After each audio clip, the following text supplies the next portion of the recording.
Video ini hanya untuk mereka yang punya logika. Bagi yang tidak punya logika, skip aja. Kalah terhormat atau menang curang?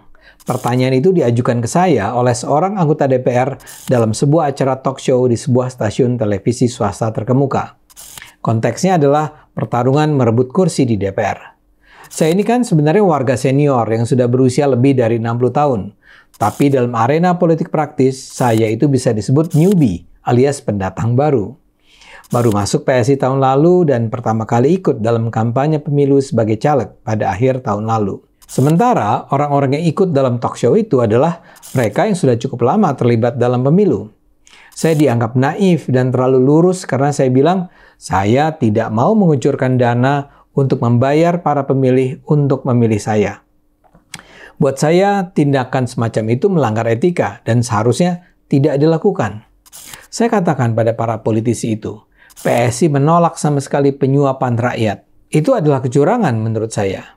Dan PSI sudah memerintahkan saya, serta juga para kader lainnya, untuk tidak berlaku curang. Dalam konteks itulah pertanyaan tadi diajukan. Kata para peserta talk show, mungkin saja saya yang tidak tahu. Sebenarnya PSI melakukan praktek serangan fajar semacam itu, tapi saya tidak diberitahu. Lantas ada pula yang bilang, dalam politik Indonesia saat ini sulit sekali untuk bersikap idealis sepenuhnya. Untuk mencapai kursi di DPR, kita harus bersikap kompromis. Bahkan dikatakan, kalau kita ingin memperbaiki kondisi, yang harus kita prioritaskan adalah masuk ke dalam sistem, masuk ke dalam DPR. Kalau untuk bisa masuk, kita terpaksa bayar sana, bayar sini, ya itu adalah tindakan yang dapat dibenarkan. Karena itu seorang peserta talk show mengajukan pertanyaan, buat Anda, lebih pantas kalah terhormat atau menang curang? Saya tentu saja menjawab, saya memilih kalah terhormat. Dan dia langsung bilang, ya itu karena Anda orang baik. Terus terang, saya rasa saya bisa memahami sikap dia. Pengalaman saya terlibat dalam pemilu saat ini membuka mata saya tentang betapa banyak persoalan dengan pemilu kita. Jadi kalau ada orang yang bilang, di dalam proses pemilu ditemukan banyak kecurangan, saya setuju. Tapi ingat ya, kecurangan ini terjadi di hampir semua lini dan melibatkan semua aktor, baik pemenang maupun yang kalah. Ada begitu banyak praktek kecurangan, misalnya saja praktek pemindahan suara. Misalnya saja suara saya 30.000 dan suara kawan-kawan saya yang lain berkisar antara 1.000, 2.000, sampai 10.000. Nah, supaya saya yang lolos ke parlemen, partai memerintahkan suara kawan-kawan saya itu dipindahkan ke saya. Sehingga suara saya misalnya mencapai 45.000 atau 50.000. Untuk suara yang dilimpahkan ke saya itu, para teman akan dapat kompensasi, entah berapa. Dengan 45.000 suara, saya diasumsikan bisa mencapai angka minimal untuk memperoleh 1 kursi parlemen. Ya, buat saya itu mengkhianati kepercayaan masyarakat kepada teman-teman saya itu. Mereka kan memilih kawan-kawan saya, bukan memilih saya. Jadi mengapa suara mereka diberikan kepada saya?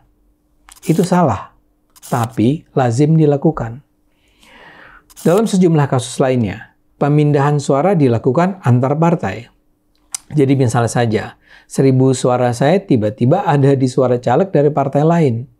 Atau juga misalnya, ada partai-partai yang tidak lolos di parliamentary threshold. Nah, suara mereka melalui penyuapan petugas KPU dipindahkan ke partai lain yang butuh suara tambahan. Kecurangan ini memang bisa terjadi di segala lini, bahkan di tingkat TPS pun kecurangan kabarnya sudah terjadi. Di setiap TPS kan ada petugas KPPS alias kelompok penyelenggara pemungutan suara. Saya dengar di berbagai tempat petugas KPPS ini disuap sehingga mengubah hasil perolehan suara. Salah satu yang lazim diketahui adalah petugas KPPS mencoblos lambang partai tertentu di formulir suara yang tidak digunakan warga. Petugas KPPS yang disuap juga bisa mengubah jumlah suara yang diperoleh sebuah partai bila partai tersebut tidak menghadirkan saksi. Di level kecamatan dan kabupaten, manipulasi juga berlangsung. Di sana petugas KPU beriman lemah akan dibayar untuk mengubah hasil rekapitulasi suara. Itu yang menyebabkan suara yang diumumkan KPU berbeda dari yang sesungguhnya terjadi. Jadi ada begitu banyak kecurangan. Dan karena berbagai kecurangan inilah, biaya yang harus dikeluarkan caleg dan partai menjadi sangat tinggi. Karena berbagai kecurangan ini, kita punya banyak anggota parlemen yang korup, karena tahu bahwa mereka mencapai kursi DPR dengan kecurangan yang berbiaya mahal. Kembali ke saya. Biar bagaimanapun, saya tetap akan memilih kalah terhormat daripada menang dengan cara curang. Saya bukannya sok idealis. Tapi kalau saya memilih bertindak curang, itu akan menjustifikasi praktek kotor yang menghancurkan Indonesia. Kalau saya curang, saya tidak bisa melawan kecurangan, kejahatan, korupsi, yang justru merupakan praktek-praktek yang hendak saya perangi bila saya masuk DPR. Kalau saya curang, saya tidak punya landasan moral yang cukup untuk menghabisi korupsi. Kalau saya memilih bertindak tidak curang dan karena itu saya dan PSI tidak bisa masuk parlemen, itu adalah hasil pertarungan yang harus diterima, betapapun pahitnya. Itu adalah hal biasa-biasa saja yang tidak harus membuat kita meratapi kondisi.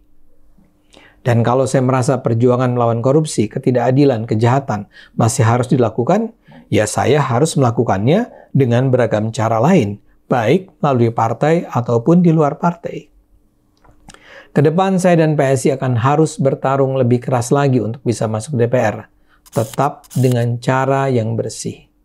Hasil yang baik harus dicapai dengan cara yang baik.